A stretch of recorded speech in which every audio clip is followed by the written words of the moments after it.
you can use ergodic measures.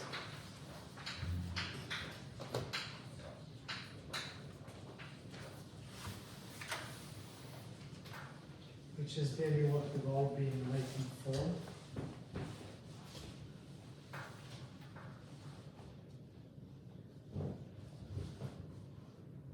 So, let me first recall a little bit what we're trying to do. Okay, I keep saying it, but I think it's important. So, we have a map, x to x. We have some initial condition at x. We have mu n of x naught is equal to these Dirac averages. Then we have the basin. So if we have mu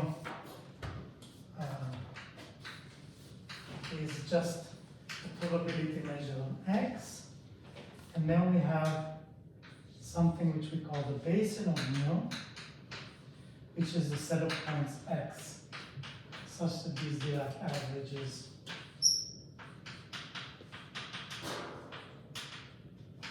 converge to mu. Right? This is the kind of setup that we've got. So we are interested in whether this sequence converges. What is the behavior of this sequence? If it converges to some measure mu, we're interested in whether there are other points for which it converges to the measure mu.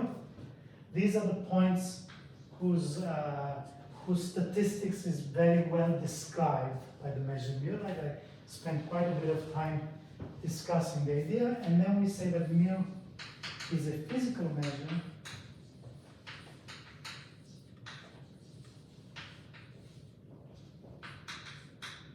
if Lebesgue measure of mu is positive. Okay? This is the fundamental point of view of this course. Okay? That this is what we're interested in. In particular, what this means is that there is a large set of points. The philosophy of this is that if you're on a manifold, that Lebesgue measure is your reference measure. So if we say that we can describe to some extent the dynamical system, we should at least be able to say something about, at least about the statistics and at least about some positive Lebesgue measures. Okay, so if we have a physical measure, we have succeeded to some extent. Of course, if the Lebesgue measure is 1, then you have accounted for almost every point. Okay, so today we're going to take a big step in this direction. So the definition of an ergodic measure is that mu, probability measure mu, is ergodic.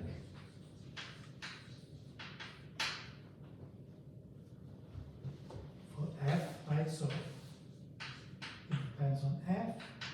If every fully invariant set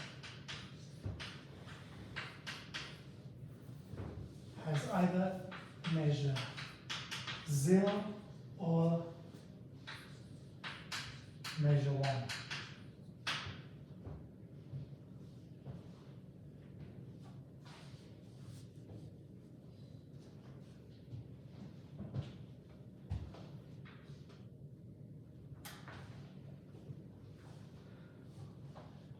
So we'll make some comments about this.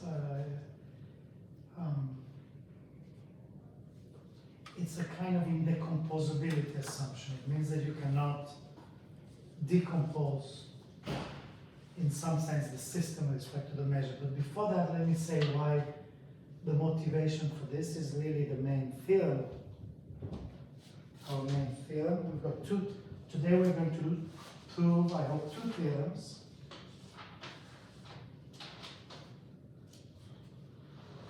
Which is the following. We're going to prove theorem that if X is a compact metric space,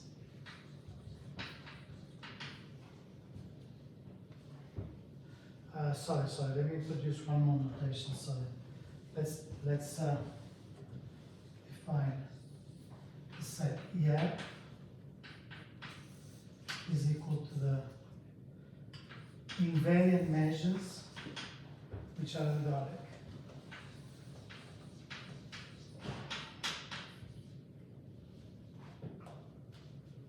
So the definition of ergodicity does not require a priori the measure to be invariant. And this is kind of relevant. It's a small technicality, but the definition does not require the measure to be invariant. It just requires this property here. Many times in many texts you will see the definition of ergodicity saying an invariant measure is ergodic if it satisfies this. But there are many situations in which it can be useful to use the definition of ergodicity independently of invariant. The reason why that's usually assumed is because essentially most of the time what we're interested in is measures that are invariant and ergodic. Okay, so this is the space of measures that is invariant and ergodic. Okay, so these are the two properties that we will use. So the theorem is that if X is a compact metric space,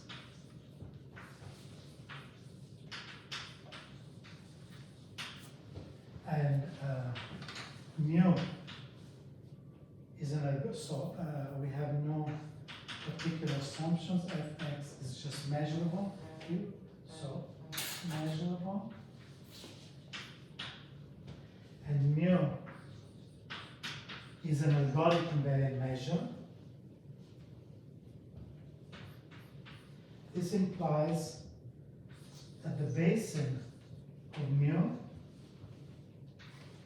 is non-empty, and in fact implies that the mu measure of the basin of mu is equal to 1.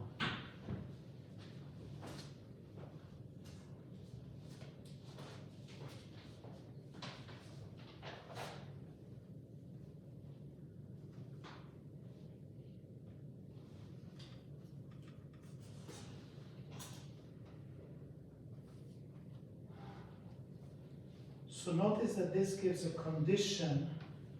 So let's focus on the fact first that it just implies that the basin is non-empty. Right? That's the first step of this, is that what it's saying here is that we're taking an approach that is going a little bit, instead of looking at these initial conditions one by one and asking ourselves the question of whether this converges. Okay, part of the philosophy of introducing the basin is that we can say, okay, let's take a probability measure. Are there any points whose Dirac averages converge to that measure, right? And it turns out the theorem is telling you, yes, the conditions we need are just ergodic and invariant measure, and this implies that almost every point with respect to that measure, in fact, converges.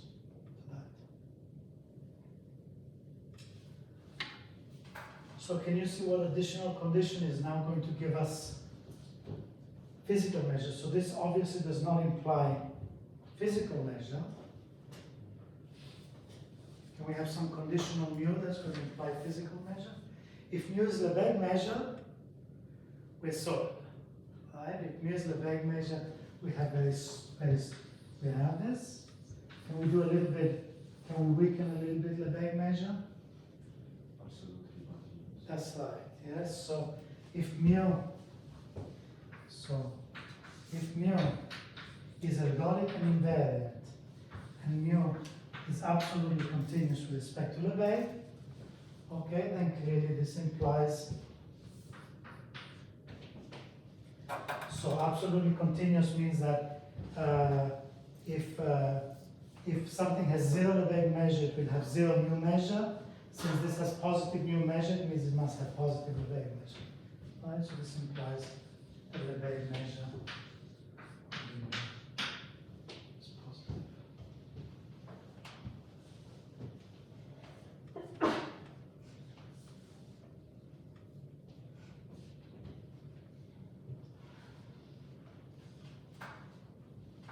So this gives us one of the most important criteria for proving the existence of physical measures, right? There exist essentially, most physical measures are essentially of three kinds. Either you have, say, the Dirac measure on an attracting fixed point, right? Then it's clearly a physical measure. So you have this is a Dirac delta on the fixed point, and as we saw right from the beginning, if you have the points converging to the fixed points, then that is a physical measure, right? And the second one is this one. If you have a measure that is ergodic, invariant, and absolutely continuous. And this is what we're going to spend most of the rest of the course on, okay? So today, I'm going to talk about this theorem. We're going to give,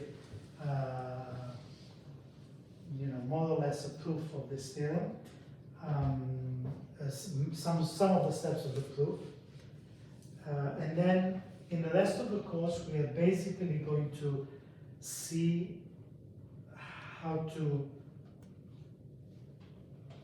prove that various dynamical systems have invariant, ergodic, and absolutely continuous probability measures. So proving ergodicity is really very challenging. So the proof of ergodicity, even though it seems to define very simple, is one of the biggest challenges, right? Which in some sense is reasonable given that the payback is very much, right? So if you can prove that it's ergodic and invariant, you really get a big result here. And there's still a lot of open questions. There really are. What I'm going to try to do in the course is introduce some of the techniques to prove ergodicity and absolute continuity for some measures, but it's really a wide open field. Even though there's a huge amount of research in dynamical systems, the problem of ergodicity, especially for higher dimensional systems, is there's lots of open questions, very difficult open questions. We're going to focus on one-dimensional systems in which we have much more information for this. Okay, the second theorem that I'm going to discuss today is just a theorem about the structure of the ergodic measures. And so it turns out that mu is an EF if and only if mu is an extremal point of MF. So if you remember, I mentioned the fact that the set of invariant measures is a convex set in the space of measures.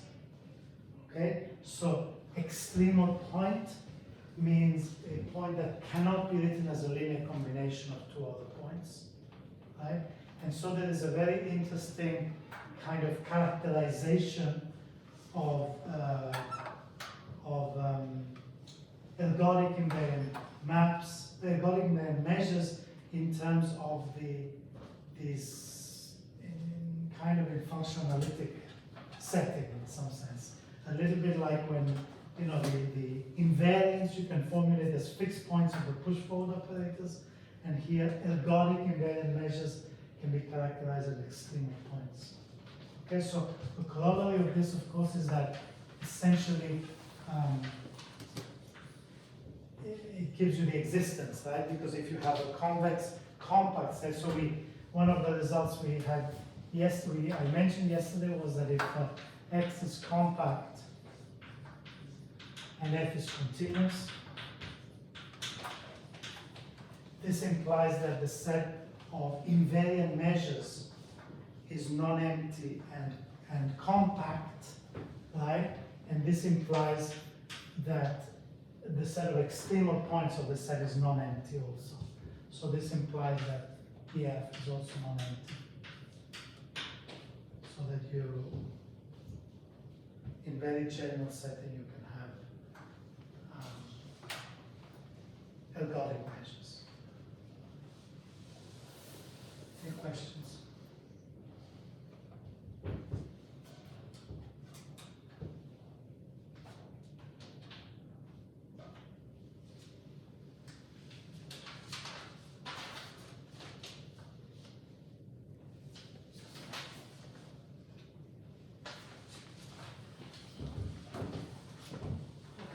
first let me make some comments about the definition here.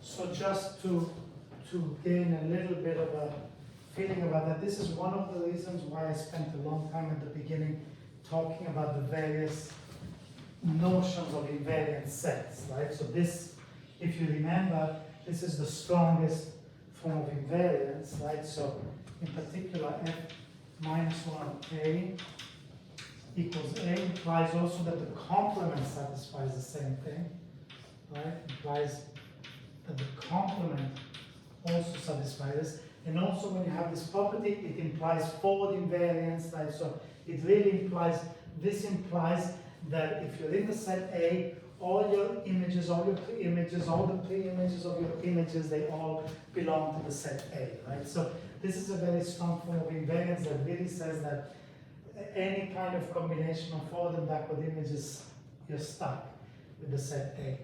So this, suppose the measure is not ergodic, right?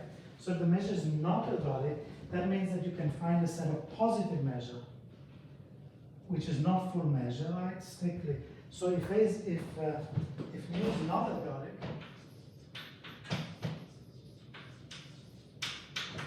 so there exists some A, with f minus A equals A, and mu of A equals some eta, let's say, which is strictly between 0 and 1. And that means, right, so we have this A, and this means that the complement of A also satisfies the same thing, right? So this also f minus complement equals complement, and also the measure of the complement.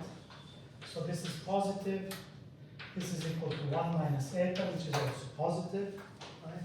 And so we have really divided our system into two completely invariant sets, both of which have positive measure. Right? And what this means in some sense is that you have two systems hidden in there. You have a question? Yes, about that corollary. Why does ergodic measures exist? Yeah. Because this implies that the set of invariant measures is compact and we know it's convex. Okay. And then by general results of function analysis, if you're a compact convex set, it has external points. Sorry, but so ergodic measure are all the external points of an F or some? Because I'm a bit confused now.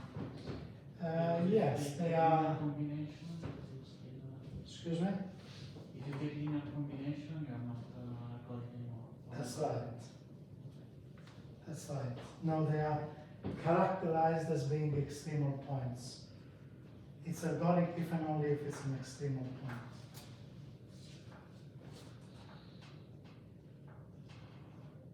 So you can, if they're invariant, we can do this exercise if you want here.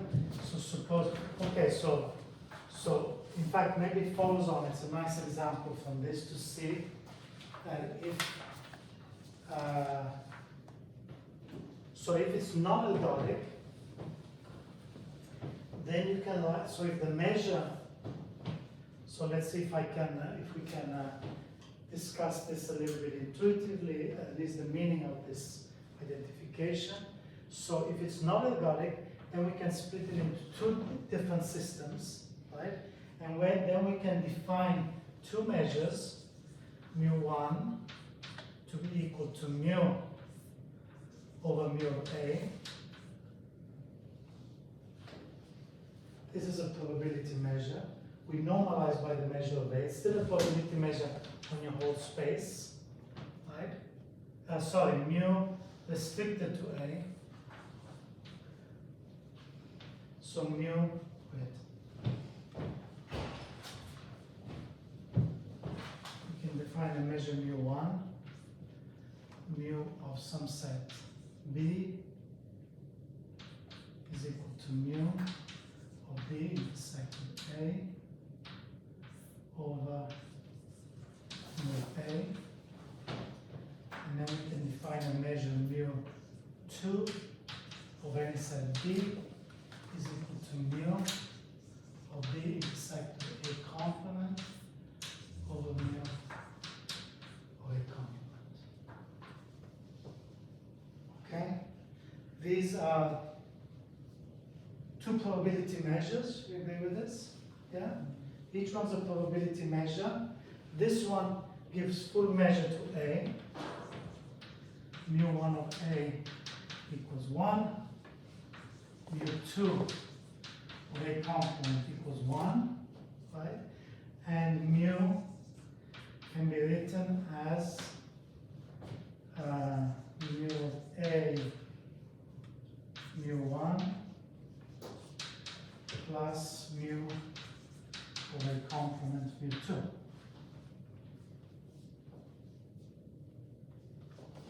So if the measure is non-ergodic, then it can be written as a linear combination of two other measures, which we don't know if these are ergodic, right? We're just saying that they exist. These themselves might not be ergodic, but anyway, it can be written as a linear combination. So this means that mu is not an extremal point. Okay, we should also check that they're invariant. I will leave this as an exercise, right? So exercise mu1 and mu2 are invariant. But it's very easy. Use the invariance of mu and you can see that. And then the other way around is we need to show that if it is not an extremal point, then it is not ergodic. Right? So we've shown that it's not ergodic, it's not an extremal point. If it's, let's see if I can do that just offhand. So suppose mu is equal to t mu1 plus 1 minus t mu2. Then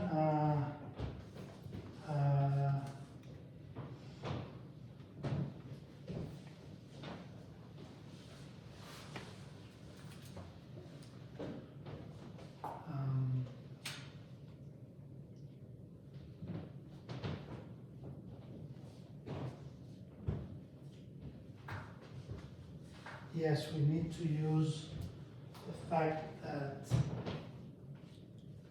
mu1 and mu2 live on disjoint sets.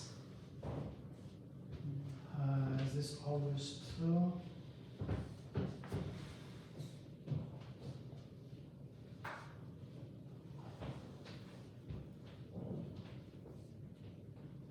No, it's not necessarily true.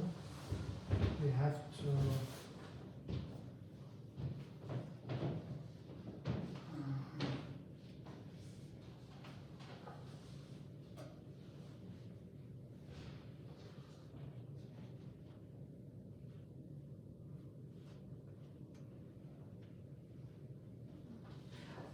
I'm planning actually to prove this theorem later on in the course, so maybe I should just wait. Yeah, I think the second part is not trivial. No, it's fine, because I was doing the complex combination just with 0 and 1, but they can like exchange the values on this invariant set. So I actually am planning to prove, this is the proof of the theorem, I'm planning to go through the proof, so I don't know whether I should, since we started, maybe I should finish it now. Shall we do that? Because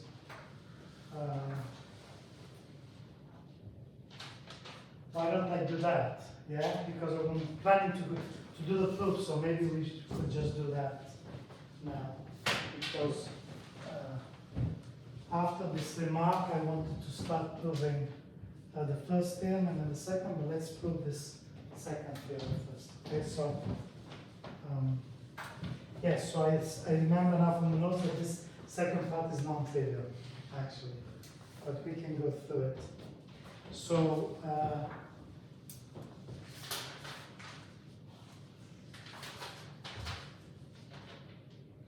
Yeah, so I have here actually the invariance. Maybe I will write down the invariance just so that because I have it here. So we need to show that these are invariants. So mu1 of f minus 1 of b, right? According to this definition, this is just equal to mu of f minus 1 of b intersection a over mu a. And now, okay, so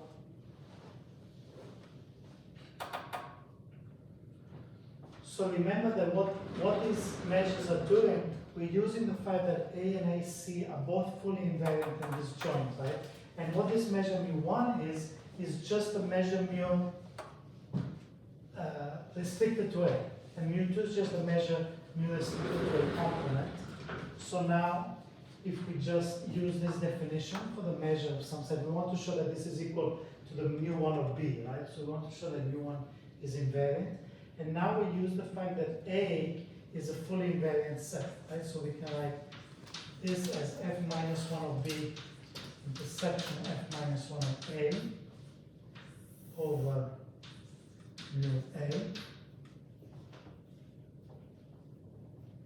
And then this is just by, set theory, this is just mu of f minus 1 of B intersection A over mu A, and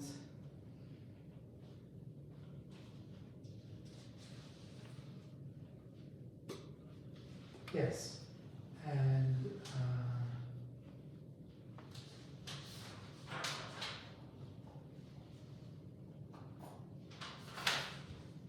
mu is an invariant measure.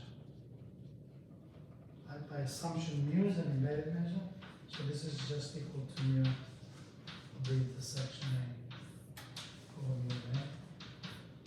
This is equal by definition to mu1 of B.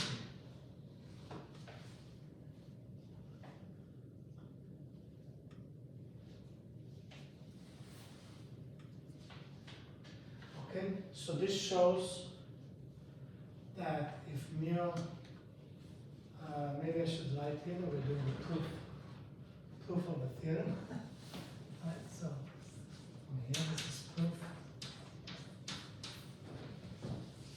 of theorem 2. Let's call this theorem 2.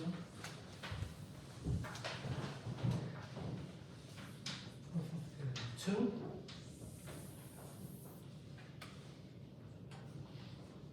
Okay, so this shows that if mu is not ergodic, then it's not an extremal point.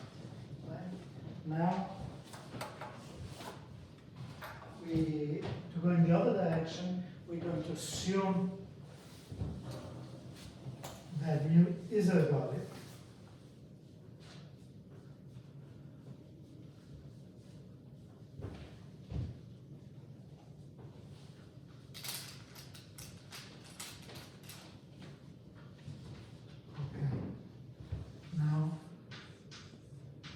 Assume mu is ergodic,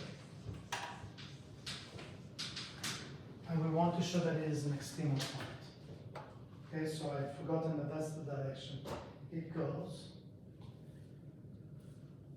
So suppose by contradiction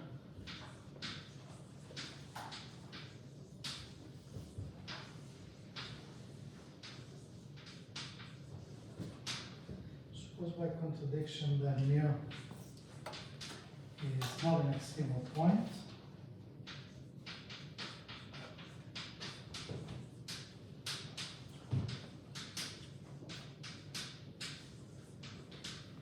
Two invariant measures. Okay.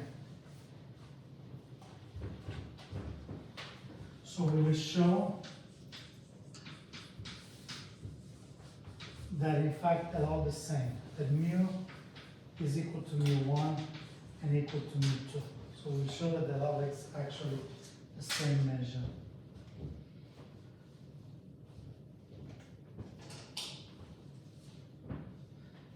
implying that it's an extremal point. So we cannot write it as a linear combination of two separate measures. So notice first of all that mu1 is absolutely continuous with respect to mu. Okay, of course, because mu1 is just part of this. So if mu has measure 0, both of these need to have measure 0, right? So mu1 is absolutely continuous. So we have the Radon-Nikodym derivative. Let's see, H1 is equal to the density Radon-Nikodym derivative of the mu1 with respect to mu. Okay, so that mu1 of A is equal to the integral of H1 d mu over A. Right? This is what the density has, this property here. Okay? So to show that mu1 is equal to mu, we need to show, so mu1 equals mu is the same as saying that H1 is equal to 1 for mu almost everywhere. Mu almost everywhere.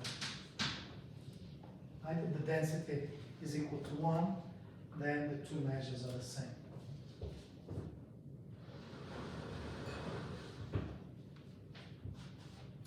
So we define the two sets, B is equal to X, where H1 of X is less than 1, and C is equal to the set of points X, where H1 of X is greater than 1.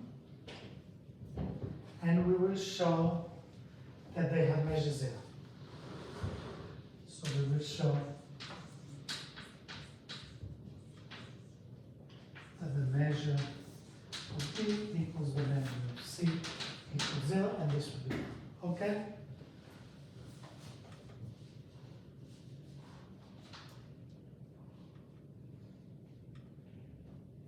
Okay, now here there's a few little steps.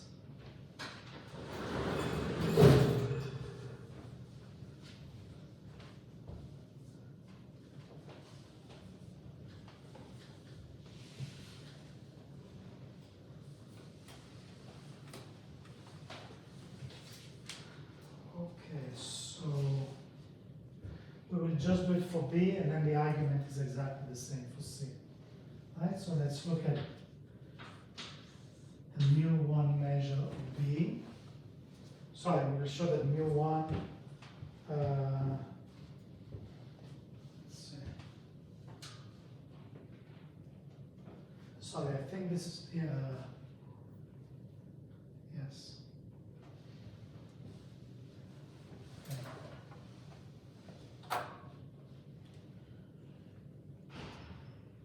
Okay, so mu1 of B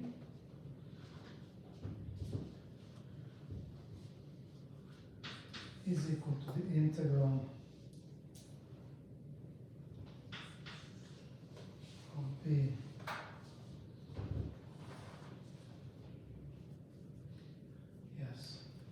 integral over B of H1 d mu. Right?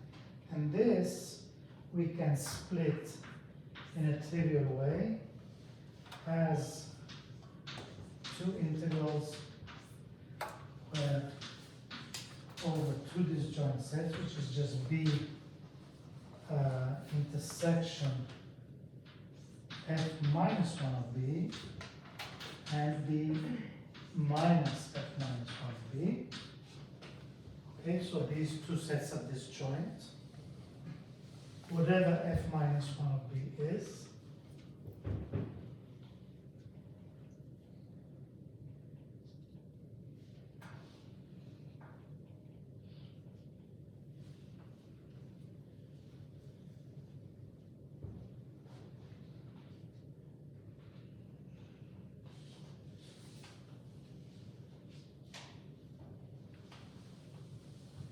and mu1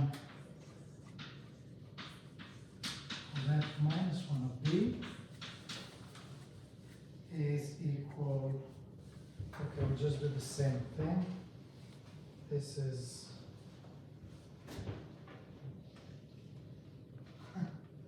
okay. This is the integral over f minus 1 of b h1 d mu. And again, we split this into f minus 1 of b intersection b of h1 d mu plus f minus 1 of b minus b of h1 d mu.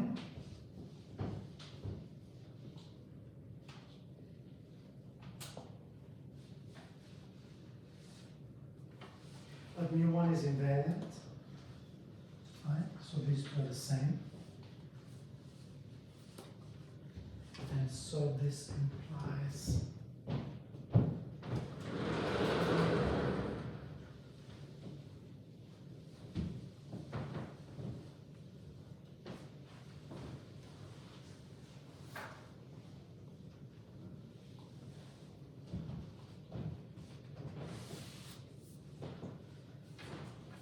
okay, so this implies that, so these two are also the same, right?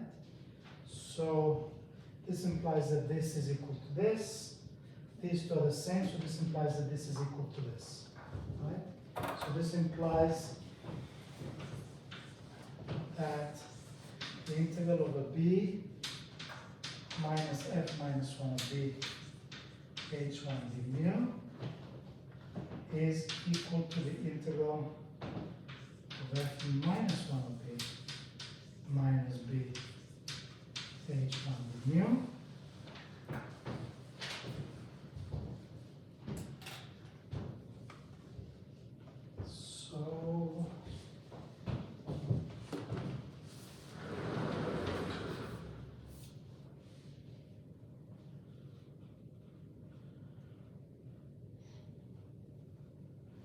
So I'm not sure there's a typo here. Here I have mu, but I'm not sure if it should be mu or mu1. Let me just check here. So what I have here is notice that mu of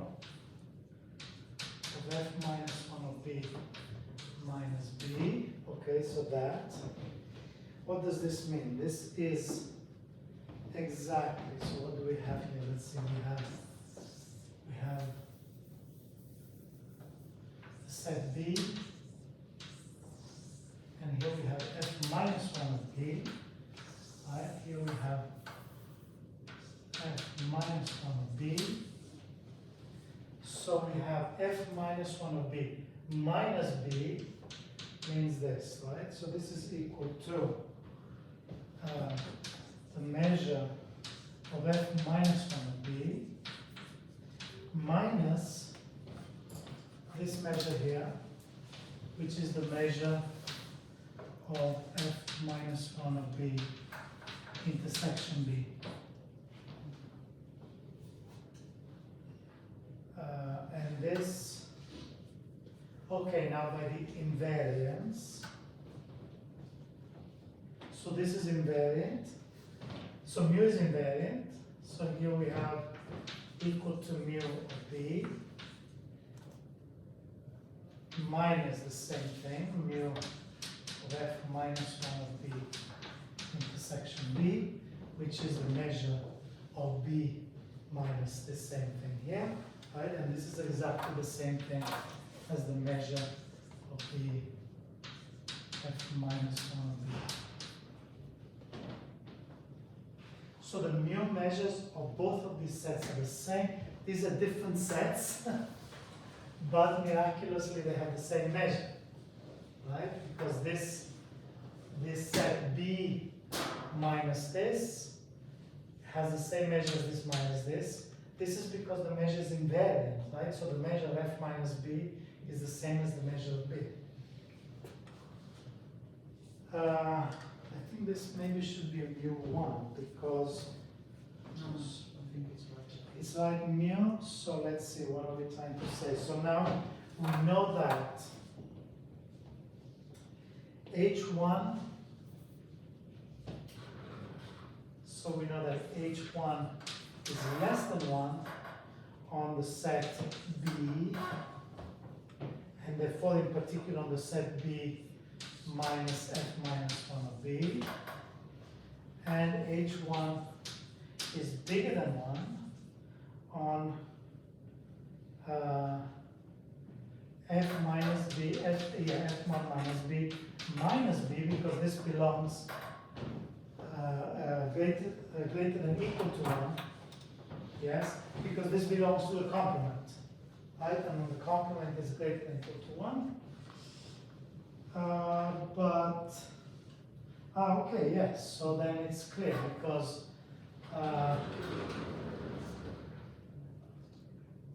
the values of these two integrals are the same, right? The measure of these sets are the same. So if you have two sets of the same mu measure, right? So it's correct that we made this with a mu. We have two sets of the same mu measure, and we're integrating a function that's greater than equal to 1 here, less than equal to 1 here. They cannot be the same.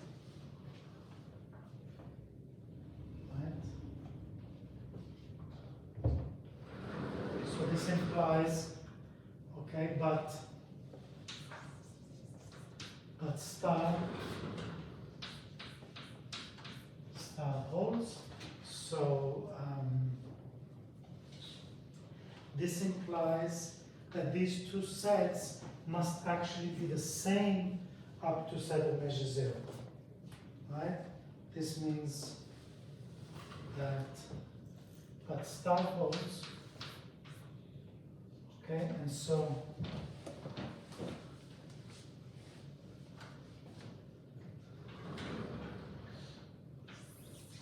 this implies that B minus, this means that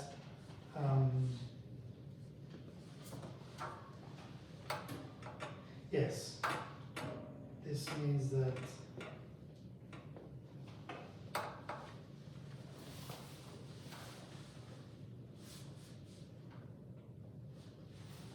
yes. So if these are different, this means that these must have 0 measure. Right? It means that we must be integrating over sets of 0 measure. So this means that mu of B into minus F minus 1 of B equals the measure of F minus 1 of B. B must equal to 0. Okay, and this means that B is equal to F minus 1 of B mod 0. I have to set of 0 measure, which means that mu1 is ergodic, right? Which means, since mu is ergodic, this means that mu of B equals 0 or mu of B equals 1. Okay, since mu is ergodic. So ergodicity, we've assumed that mu is ergodic, and ergodic means that every set that satisfies this, okay, up to measure 0, this does not make a difference, then this set B has to have measure 0 or 1, and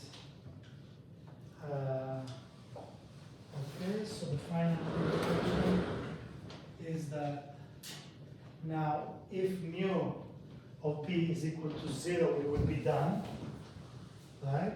This is what we want to show, that mu of B is equal to 0. So we have shown that measure of B is either 0 or 1. So if it's 0, we are done. And if the measure of B is equal to 1, then what does it say? So if mu of B is equal to 1,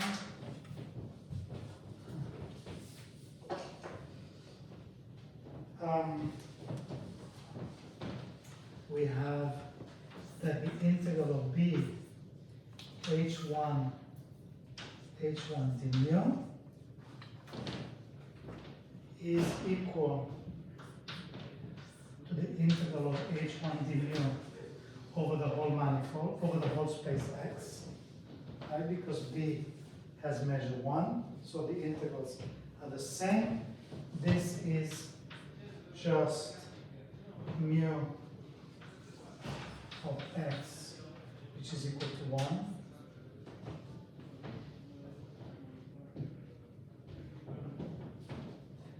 Because, sorry, this is, yes, h1 is the density over all of x, so this is just mu of x. And here, on the other hand, h1 is strictly less than 1, so this must be strictly less than mu of b, which is also equal to 1. Right, so we have a contradiction here. So this cannot be possible, so mu of b has to be equal to 0.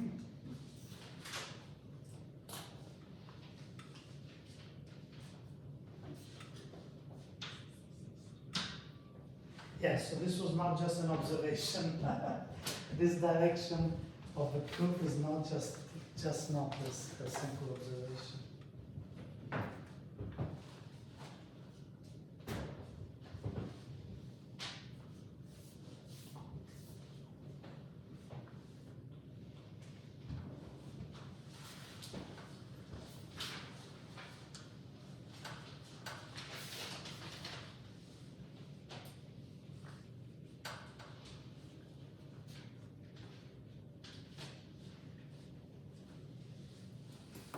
Any questions? Okay. So before we take a break, let me say that there's a corollary.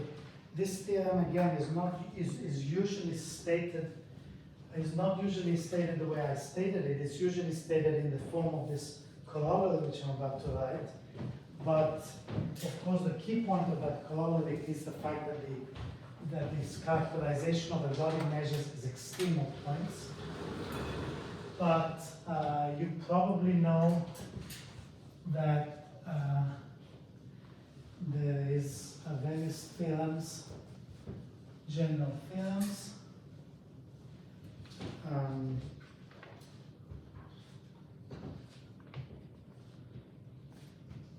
So Klein-Milman theorem says that every compact convex subset of a locally convex topological vector space, which is in our case is a space of invariant measures, is the closed convex hull of its extreme elements. Right? So, and also Choquet's theorem says that there exists a measure on this space such that every set can be written as a kind of generalized linear combinations of its extremal elements. Right?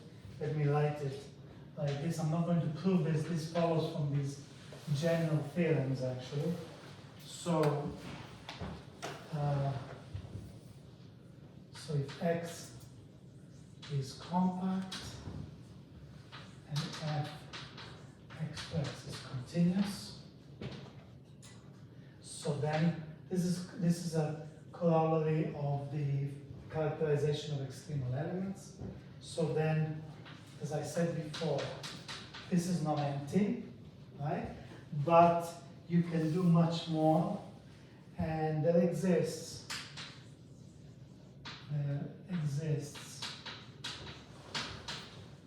unique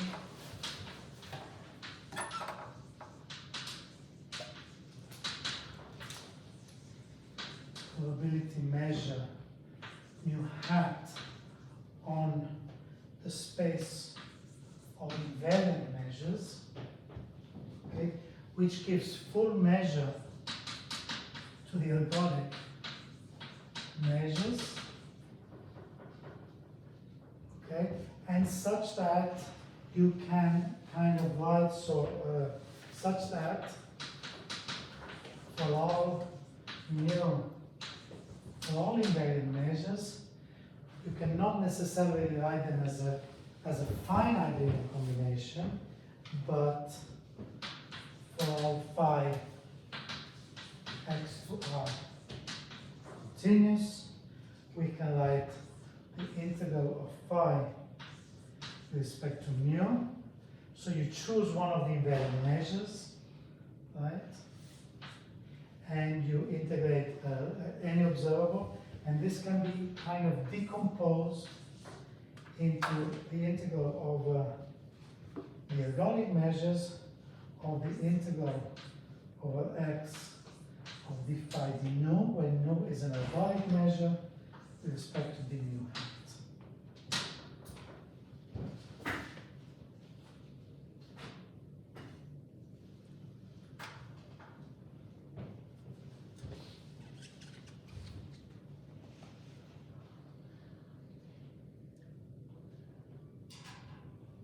So the reason you have to write it in such a complex way, this is saying that basically you can still write every measure as a weighted combination. Maybe this is the best way to see it, right? So this measure on the set of ergodic measures gives a weight to each ergodic measures, and so you can write each invariant measure in some way as a weighted combination. So the easiest example to see that not every measure can be written in as a finite linear combination of ergodic measures is just a trivial example as always. We take F, completely skipped the section where I give examples of ergodic measures, sorry. Maybe we'll do that after the break. But if you take F from 0, 1 to 0, 1,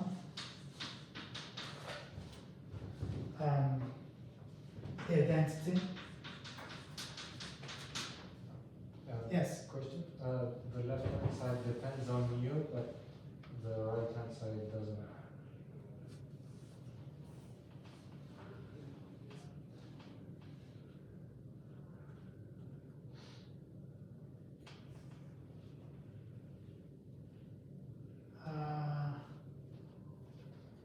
That's right. So this is saying that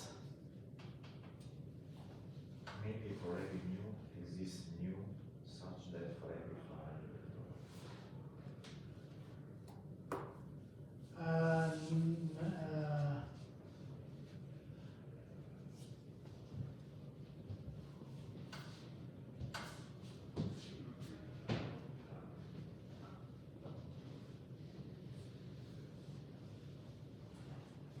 that's a good point.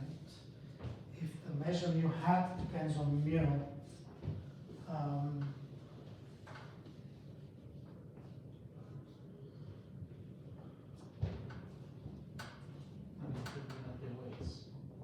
sorry? Should be like the weights. These are the weights, so maybe the weights depend on the measure mu. You're right, this would make sense. You know what, I'm not 100% sure.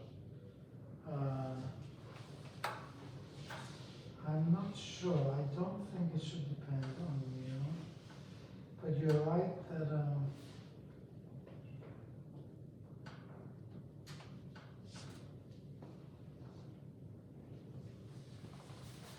you're right, that would make more sense actually. Because you find a measure mu, and then your mu hat tells you is this generalized linear combination, is defining a generalized linear combination. Okay, I think you're right, I will check that. So we'll check that.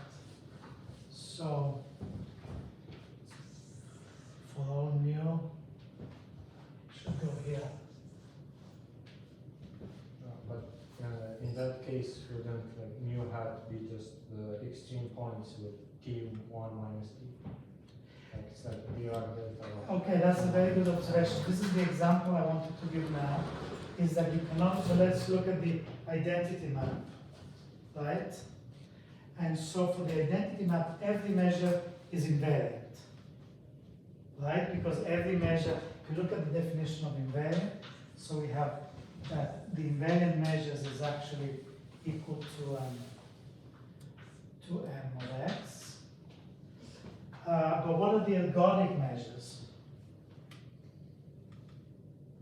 So in particular, the Lebesgue measure.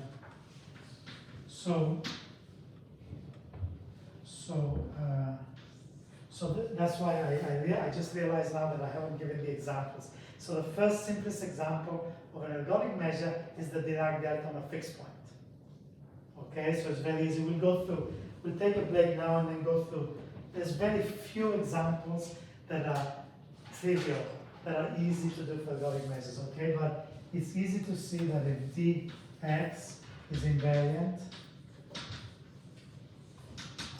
for all x because they're fixed points.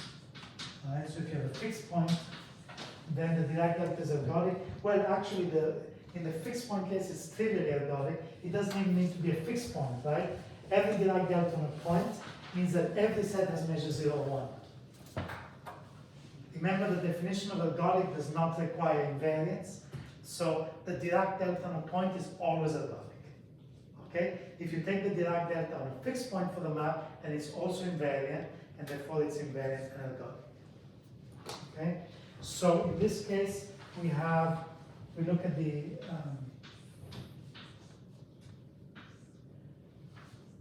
every Dirac delta on every point is ergodic. So there exists an uncountable number of extremal points, right? And suppose you take mu equals the Lebesgue measure, for example.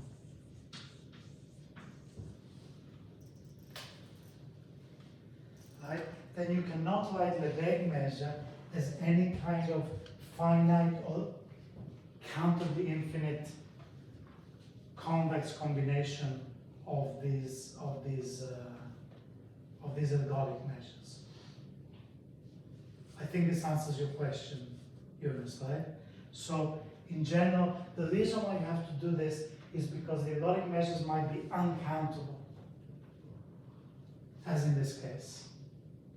If the ergodic measures, if these extremal points was a finite or countable set, then you could probably just say that each one is an actual linear combination of these. That's why you need to define it in this way, with this measure, and you weight the average. Okay, so you can, in this case, mu hat, I think, is Lebesgue measure, okay, I can't think now exactly how to define that, but in this case, you should be able to write explicitly what this mu hat is, in this case. So you're, yeah, I think it's probably Lebesgue measure itself.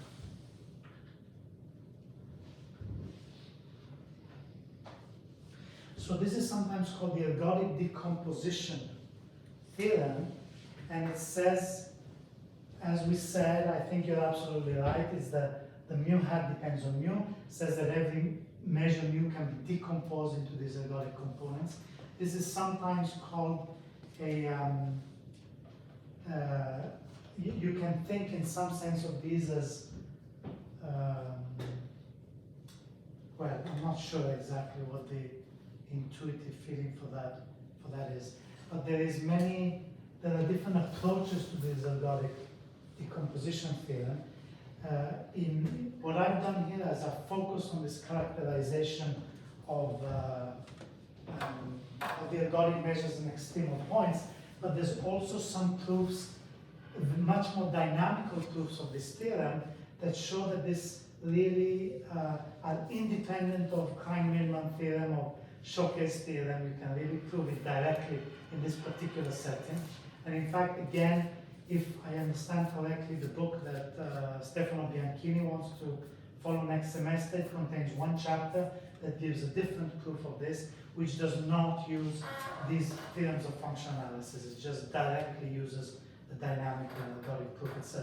It's a fairly involved proof. I don't think it's something, I don't know, maybe Stefano will try to do it in one lecture. I think it's a very heavy proof, but it's a very interesting and nice proof.